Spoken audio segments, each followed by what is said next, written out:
La Bible dit que Dieu et le ciel sont saints. Et saint veut tout simplement dire parfait. Il est capital de comprendre que Dieu ne peut rien laisser d'imparfait entrer au ciel. Sinon, ce ne serait plus le ciel. La Bible dit aussi que nous avons tous un corps et une âme. À notre mort, notre corps est enterré ou incinéré. Mais notre âme, le vrai nous, vit pour toujours, soit au ciel, soit en enfer. Malheureusement, nous avons un problème, car la Bible dit que si nous avons enfreint une seule des lois de Dieu, par exemple, si nous avons menti une fois, triché une fois, détesté une fois, juste une fois, comme nous l'avons tous fait, soyons honnêtes, alors notre âme devient imparfaite et nous ne pouvons pas entrer au ciel. Connais-tu quelqu'un qui n'a jamais enfreint une seule des lois de Dieu? La réponse est évidemment non. Alors, voilà notre problème. Nous avons tous enfreint les lois de Dieu, c'est pourquoi nous avons tous une âme imparfaite. Ainsi, si à notre mort, notre âme peut aller soit au ciel, soit en enfer, mais que pour aller au ciel, nous devons avoir un casier judiciaire vierge, et aucun d'entre nous n'en avons un, alors cela signifie que nous allons tout droit en enfer. Cela peut sembler dur, et tu te demandes peut-être comment un Dieu plein d'amour a pu créer un lieu tel que l'enfer, et comment peut-il en plus y envoyer des gens? Alors pensons-y dans ce sens. Pense à quelqu'un que tu aimes vraiment. Maintenant, imagine que cette personne ait été assassinée. L'assassin est arrêté et plaide coupable. Mais tu es horrifié lorsque le juge dit « C'est très mal ce que vous avez fait. Mais parce que je suis un juge plein d'amour, je vais vous faire relâcher. » Tu serais très fâché, n'est-ce pas? Pourquoi? Parce que tu sais que lorsque quelqu'un enfreint la loi, il doit être puni. Sinon, il n'y a pas de justice. Donc l'enfer n'est pas une question d'amour, mais de justice. Examinons 3 questions pour comprendre pourquoi il y a ce lieu qui s'appelle l'enfer. As-tu déjà menti une fois dans ta vie? La réponse est sûrement oui, même si ce n'est qu'un petit mensonge. Si tu as menti une seule fois, alors tu es coupable de mensonge. As-tu déjà pris quelque chose qui ne t'appartient pas? Par exemple, es-tu déjà arrivé en retard au travail ou es-tu déjà parti trop tôt en étant quand même payé? As-tu déjà utilisé le téléphone du patron ou la photocopieuse sans demander la permission ou ramené un stylo du bureau à la maison? Tout ceci, bien sûr, est du vol. La plupart des gens ont pris quelque chose qui ne leur appartient pas, ce qui les rend coupables de vol. Penses-tu que Dieu va laisser un groupe de voleurs menteurs comme nous aller au ciel? C'est peu probable, car s'il le faisait, il serait comme le juge injuste qui n'a pas condamné l'assassin de la personne que tu aimais. Il n'y a pas 36 solutions. Mais beaucoup diront « Attends un peu, je suis quelqu'un de bien ». Et il y a une grande différence entre le mensonge, le vol et le meurtre. Or, je n'ai jamais tué personne. Mais ce qui est intéressant, c'est la façon dont Jésus a redéfini le mot meurtre. Il a dit « Si vous avez détesté quelqu'un dans votre cœur, vous l'avez tué dans votre cœur. » Alors, voici la dernière question. As-tu déjà détesté quelqu'un? La vérité, c'est que la plupart des gens ont déjà ressenti de la colère ou de la haine vis-à-vis des autres, ce qui, selon Dieu, nous rend coupables de meurtre. Voilà la mauvaise nouvelle. Afin qu'il y ait une justice, il faut qu'il y ait un endroit comme l'enfer. Mais voici la bonne nouvelle. Et c'est là que Jésus entre en jeu. Ce qui distingue Jésus du reste du monde, c'est qu'il est parfait. Contrairement à nous, il n'a enfreint aucune des lois de Dieu. C'est pourquoi il a un casier judiciaire vierge, une âme parfaite. Imagine la scène avant que Jésus ne vienne sur terre, il y a 2000 ans. Jésus a regardé dans l'avenir et t'a vu ici aujourd'hui. Il s'est tourné vers Dieu, son Père, et lui a demandé « Père, j'aime les gens de ce monde et je ne veux pas qu'ils aillent en enfer pour avoir enfreint tes lois. Existe-t-il un moyen pour qu'ils soient pardonnés ?» Dieu le Père a regardé son Fils et a dit « Jésus, il n'y a qu'un moyen. Tu devras aller sur terre, devenir un être humain et vivre une vie parfaite.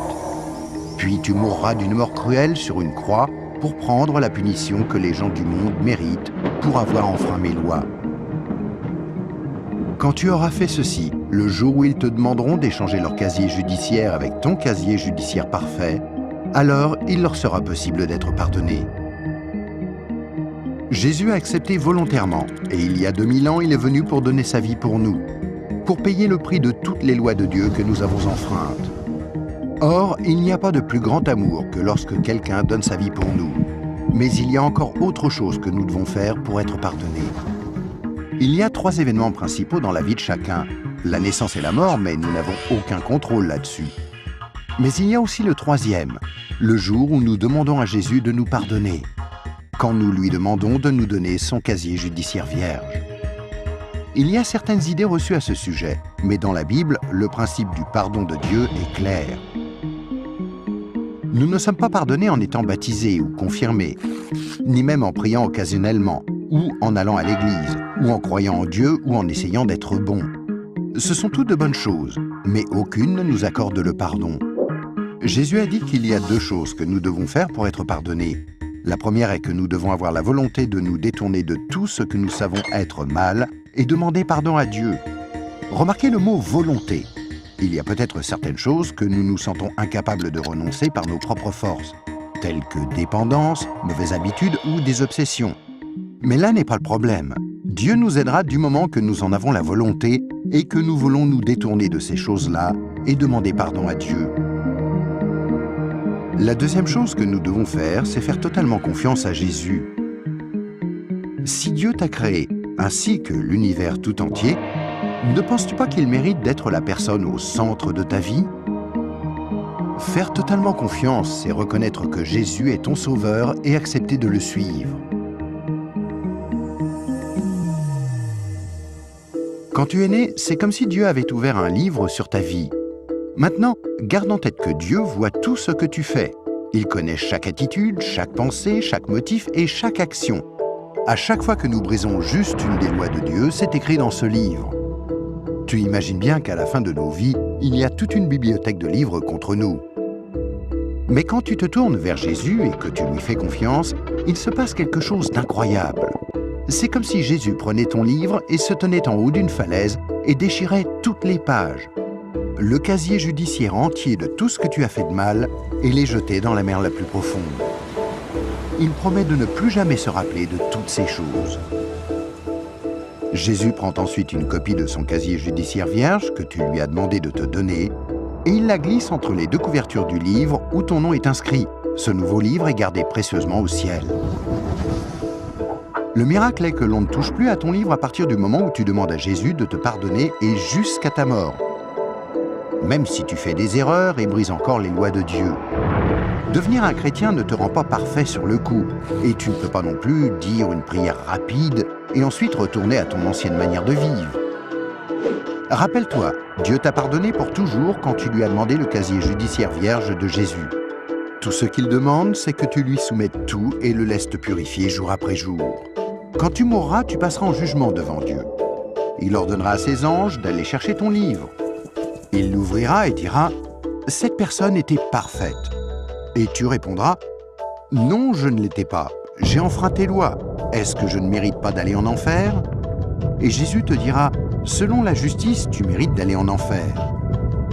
Tu as enfreint mes lois, et certaines, de nombreuses fois. Mais, mon enfant, tu as mon casier judiciaire vierge. Celui que je t'ai donné quand tu t'es tourné vers moi et que tu m'as fait confiance, et je t'ai pardonné. Bienvenue au ciel. » C'est pourquoi Jésus est si merveilleux. Grâce à lui, il est possible que chacun, peu importe les erreurs commises, soit pardonné et entre un jour au ciel. Imagine que tu ne te sois jamais tourné vers Jésus. Pense à ce qui pourrait arriver. Quand tu mourras, tu iras devant Dieu lors du jugement et Dieu te dira « Je suis désolé, je ne peux pas te laisser entrer au ciel, je dois t'envoyer en enfer. Tu ne m'as jamais demandé de te pardonner. Je t'aimais tellement que j'ai tenté par 6 façons différentes d'attirer ton attention. Premièrement, je suis mort sur la croix pour prendre sur moi ta punition. Deuxièmement, quelqu'un t'a expliqué d'une manière simple que tu pouvais être pardonné. Troisièmement, il y avait des églises à travers le monde. Certaines étaient bonnes, d'autres moins bonnes. Tu aurais pu trouver les bonnes. Quatrièmement, je t'ai donné une conscience pour que tu distingues le bien du mal. Cinquièmement, j'ai créé un monde si beau. Comment as-tu pu ignorer ma présence? Et sixièmement, je suis ressuscité des morts, afin de prouver que je suis Dieu, et que tout ce que j'ai dit était vrai. Mais tu n'as encore rien fait. Je suis désolé, je ne peux pas te laisser entrer au ciel. Je dois t'envoyer en enfer. Et toi, si tu meurs ce soir, où iras-tu? Rappelle-toi, pour entrer au ciel, il faut un casier judiciaire vierge, que tu ne peux avoir sans avoir demandé à Jésus de te donner le sien. Afin de recevoir ce don gratuit, tu dois faire seulement 2 choses. Tout d'abord, tu dois vouloir te détourner de tout ce qui est mauvais dans ta vie et demander pardon à Jésus. Et deuxièmement, tu dois faire totalement confiance à Jésus. À moins de faire ces 2 choses, il t'est impossible d'être pardonné et à ta mort, il te sera impossible d'entrer au ciel. Ce qui est affreusement triste, parce que c'est la raison pour laquelle Jésus est mort pour toi.